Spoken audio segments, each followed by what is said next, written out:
singa abadde Solomon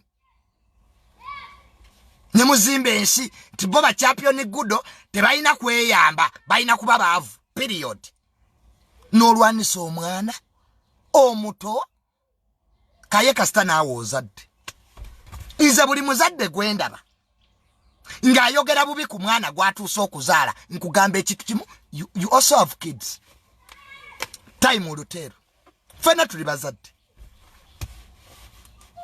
wano ofana ova mu nseeno nononya negwolekera abaana bo naakubula nolaba kiri kibiri bikaye bisinikira abaana b'abantu kumanyi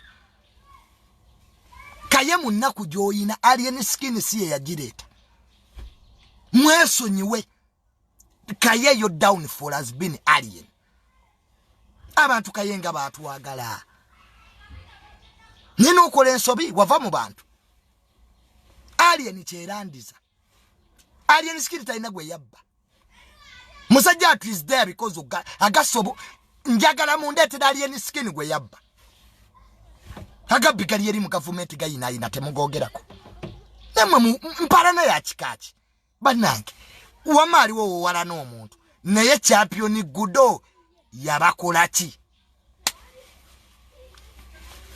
abantu mulowooza ati ebizibu bye mwina balala be babibereetedde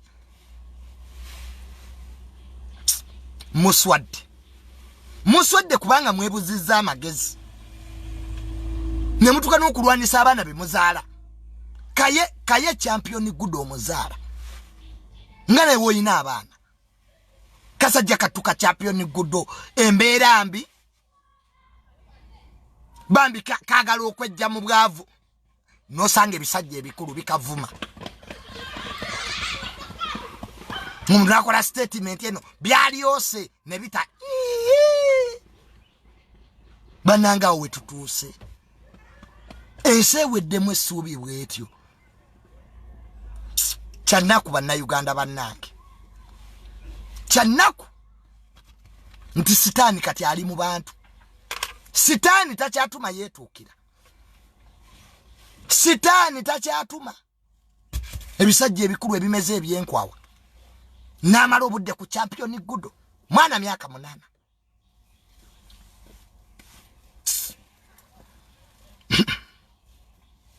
mbo situlwago Champion Ogudo MP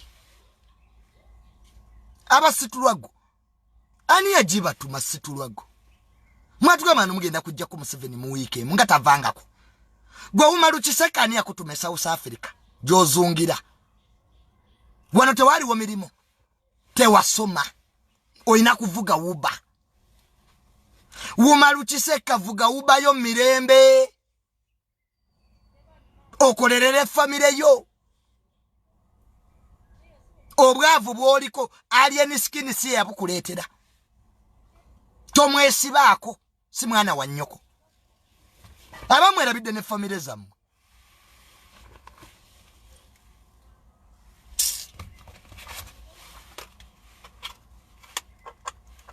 tolozungira ku bantu n'obesibako alien yabakola ki mbwa alien yajja kugwa gosula alien gwe wali ozimbyani mu mbona ye ey'omutwe Kaye wagana okwezimba atozimba abalala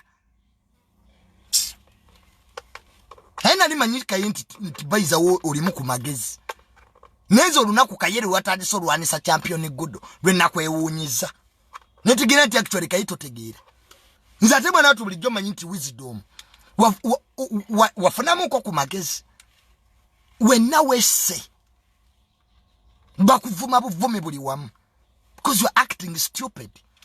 How do you fight a 8-year-old kid who is fighting hard to liberate his life?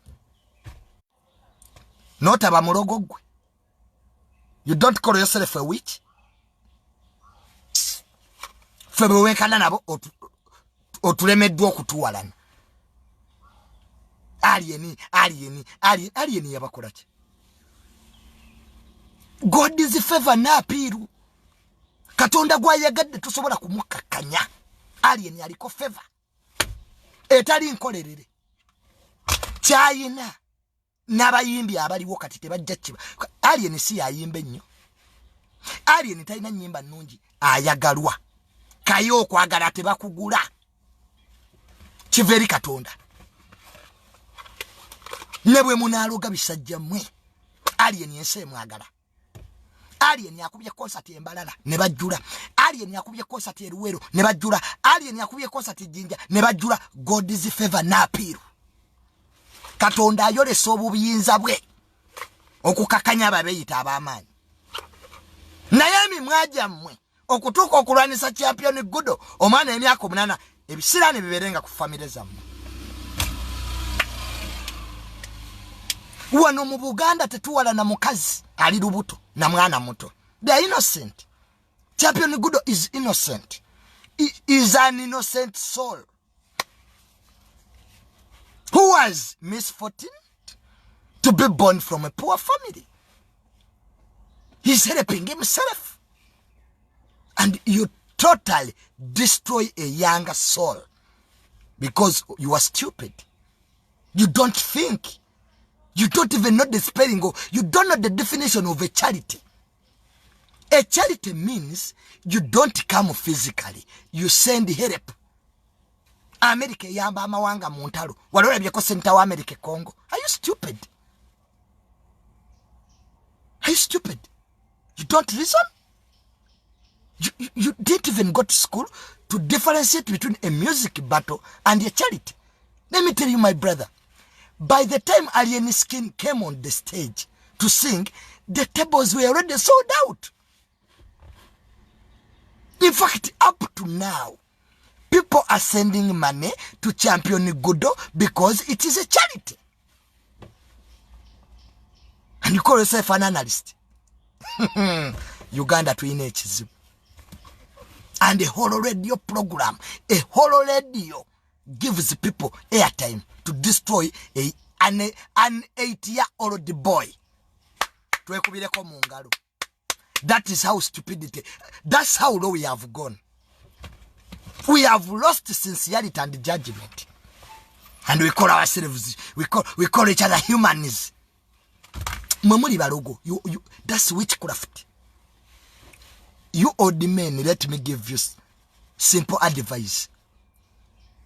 Stop attacking Alien Skin. Alien is like any other Ugandan. He's a young man living his own life. Alien is not fake like many of your celebrities there.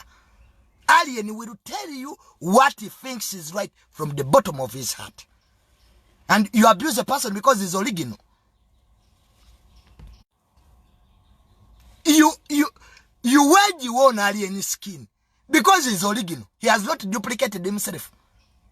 Which type of society is this? Anyway, President Museveni agira akyatufuga. Kawolaba abantu abali mu situwago nga bavuma omwana w'emyaka 8. You people, that's why Museveni is going to be president forever. Because the people you expect to bring change are even worse than Museveni. That's why Ugandans are stuck with Museveni. Because these idiots, these lumpenis, the Chisekas, the Kaye Wisdoms, if they can malign Champion Ogudo, we'd rather stay with Museveni. What will you do when you get power? What will you do to us? But you are idiots. We live intellectuals. We get the whole economy of the country. We get the well-being of Ugandans and we hand it over to idiots in the disguise of change. It will not happen. I promise you that idiots will never be presidents in this country. It will not happen by God's grace. Yes, Museveni is bad. Museveni has not built roads. Museveni has... Okay, we accept. But we are not going to remove Museveni to give power to idiots. Abosibanya ba Wisdom Kaye, the likes of Umaru Chiseka, who malign Champion Ogudo, 8-year-old. Gwadio chirabye musiki. Munabo bagala buyinza. Want power. Power of where? Instead, focus on your struggle. Mwagamba muri mu struggle. Kati Champion Ogudo MP. Champion Ogudo yababba akalulu. Champion Ogudo yasibye ba political prisoners. You find this anyway. Ugandans. Musonye, but at times I get angry. Waluwe mpuliranga nyize. Because inze what the junior and musiru. Sisobola kuvuma mwana muto. I'm not like that. I can't. I Bambi sikisobola. I can't. Nze abantu besigwa kuwa ekitibwa bali basatu ba mama b'abantu. Omukyala nga ali lubuto. And a young person.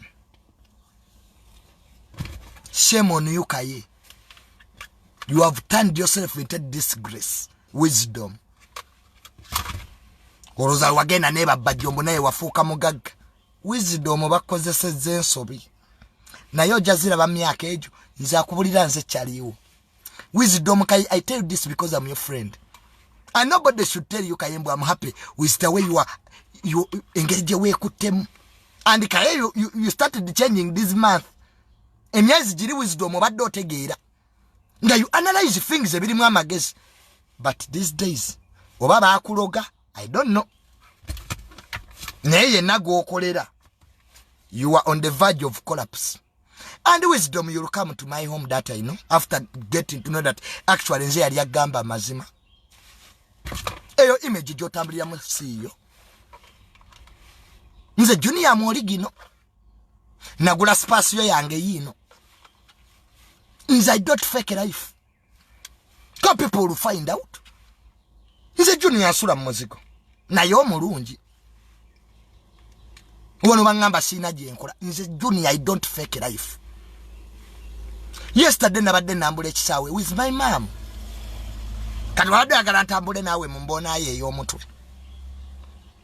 Waliwo ebintu bayizing and serious.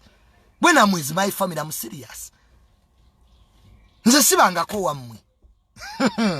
Nze amwe true friend. Mbayo story eno. Bulunoke mumwesonyiwe. Nalabye abawa Bulunoke advice.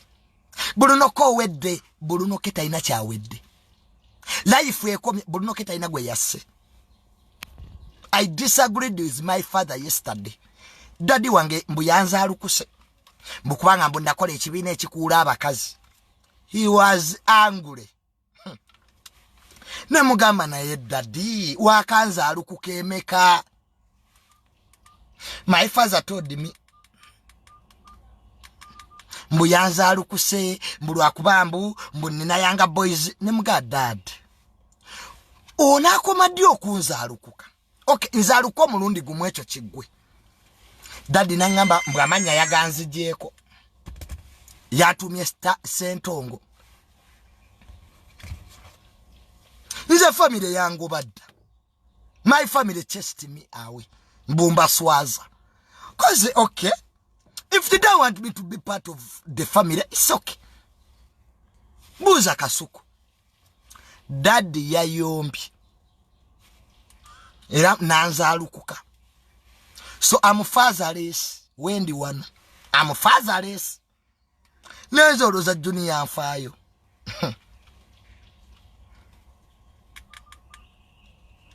Nze mune bango badda mu family. So daddy wange yabadde munne munyivu era Yanga Boys Married Association. Si kyali member. So Bulunoke my brother. Tewaba kulimba mbo obulamu bukomye. Many Ugandans have done worse things. In fact, Bruno toina na chibiche wakoze. Wase muntu. Ekitu kyota kulanga munsi totanga omuntu. That's the worst. Nembu binebikazi bye wakudde. Bulunoke naba bakuwa advice nabyo bye bakola. Lwakwa Uganda nizimba manyi buli omu akola evil. Lwakwa abantu tebamumanya. Kati yene yefula nti ali perfect. Bulunoke wama you have done nothing wrong. Toba danamu. Live your life. Be cool. Sibye bikweretako. Siwanga nti Bulunoke abalwepinga bulwepiza. Ebyo bikazi byennyini bye byereta. Kati what has Bulunoke done? Nalabye abamuwesa advice. Luno, okay, you have done nothing. I'm not gonna buy some man. Those women are the ones who come to Luno. Habalwe pinga. Kati how can you say ti yakoze chibi? Temuchisusa tena mumutujeka akamanyiro. You are acting rich, you are also poor. Namu muri kumanyiga musiwa. Very many people here are surviving on sex.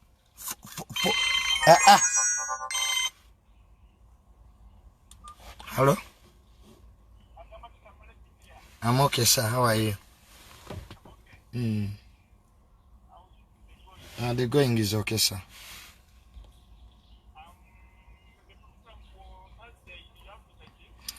Yes, are you an officer? Yes, I was driving. Let me park and I call you, sir. Yes, sir. So, no? They are now calling me in office to do some things. Let me just call it a day. Thank you so much. I want to have a following up, but of course my dad is not happy with me. Yangu bye mu family mbu nfumbirwa. Ize Junior ambera mu bibozi byange. Sinafumbirwako musajja wattu. My dad was angry. Ofumbirwa otya? Weise chamani w'abafumbirwa. Mukwana ekibina nakijjeewo kale n'olwekyo. But the good thing is my dad, of course, he will support me. Nyenda Dubai. Abantu be Dubai nga 3 October. Mufune tickets. People get tickets enaku ziweddeyo. Dubai 3 October wetulyawo mpaka nga 10 ne Donzela birthday ya Donzela. So Dubai buli kimu kiri settled. Nyenda kujja mwena abagala okundya. Junior sekulabangako. Simanya Junior mwana gwe nkwagala nnyo. Junior onkolera Dubai. Ate bwenve Dubai naku ntino nnyo njolekere UK. Yosigira. So mwena mwegatte. Junior njagala kuyingira kibiina kye kyayanga Married Boys Association ba member bonna bali Dubai nzija kuba wandiika. Registration free. So mugule tickets together kwa nekauka sita. Go home, idiot. What do you look at me? Am I related to you? Wama together kwa nekauka sita mahiba no basombo because they are seeing a celebrity. Together kwa nekauka sita we are going to be with Fefe Busi. So bambi abe Dubai mugule tickets. We shall be there. Waliyo conference nga 3 September omwezi guno egenda kubera ku hotel Kotorio sawa 3. Mwe nabagala okuyiga emirimu ja online, blogging, e-commerce, simanya virtual jobs, osobola okubeera ng'oli Uganda naye ng'okolera UK ku online, byonna bagenda bibasomesa nga 3 September bambi mubeereyo. Nsigadde nze Tamale Mirundi Jnr empazi balinzijeeko erinnya lya Tamale Mirundi daddy yalinzijeeko yantumye sentongo misinde mune family yangu bi nene mugamba naye daddy wakango bemeka mbu Junior fujjoli olintami Junior fujjoli olintami. That's why my dad was saying nganeka sikwali Junior ontami Junior fujjoli olintami Junior swaziza family yange. Namugamba okay daddy we separate. Buli omu ayogere wamma bibye. Namuge daddy we separate. Do your programs, I do mine. So nenga munange byebyo. Is not happy. Bantu mye sentongo misinde. Erya Tamale balinzijeko. Tamale Mirundi balinzijeko mbondi swaza. Anange ba parent.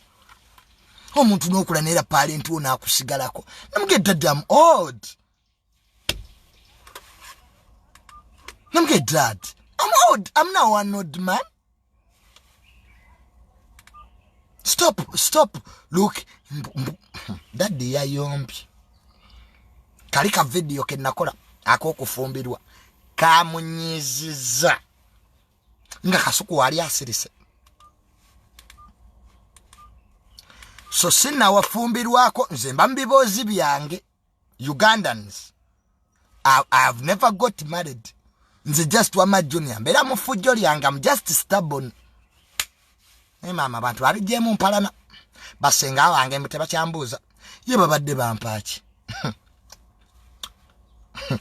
A family na yogenda n'ogituno yanga naye kumala ku bumazi mirembe. You know my family is conservative, but it's so rigid. There were times I've changed banange. So, Dad, njakulumya omutwe, please, Dad, njakulumya omutwe. The best thing you can do is to just leave me alone. Okay, anyway, tamale ye namuzaala, namwekuula, namwesonyiwa. Nze bitu biri byenkwagaza Daddy. Kuzija ku police station na mudwalire ebisigadde bindekere. So we meet next time. Mweraba.